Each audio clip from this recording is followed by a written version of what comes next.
The top story on Yemeni TV this weekend. Another Saudi airstrike, presumably aimed at a Houthi rebel checkpoint, instead hitting a bus full of civilians. 3, 2, 1, go. It's the kind of reporting the Saudis do not like.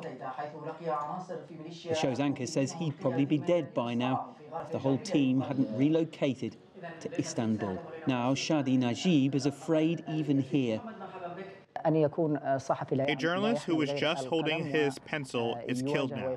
This is really a serious problem, and it's frightening for all the Arabic journalists and human rights activists.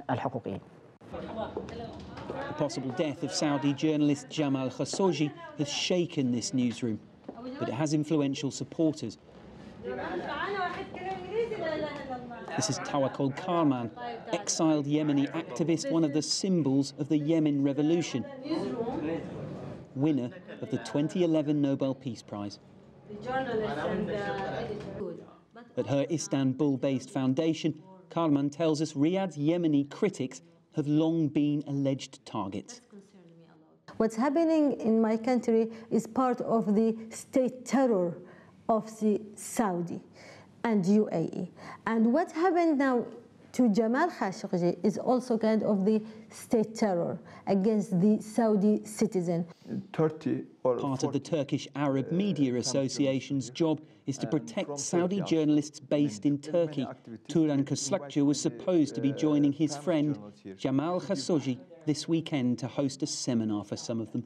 Kuslakçı worries a new precedent could be set if he's dead. This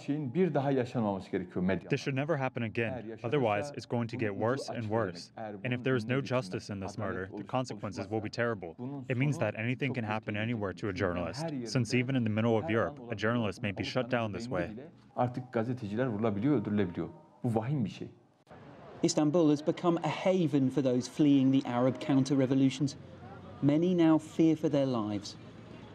There are thought to be as many as 1.2 million Arabs living in Istanbul, and well over 1,000 Arab journalists in Turkey.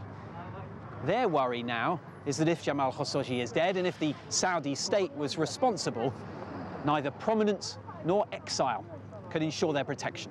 How can he work in Bilqis if he isn't professional? Yes, mashallah. Tawakkol has risked her life many times in the past and says she'll keep on doing so. Her friends at Yemeni TV are still on air.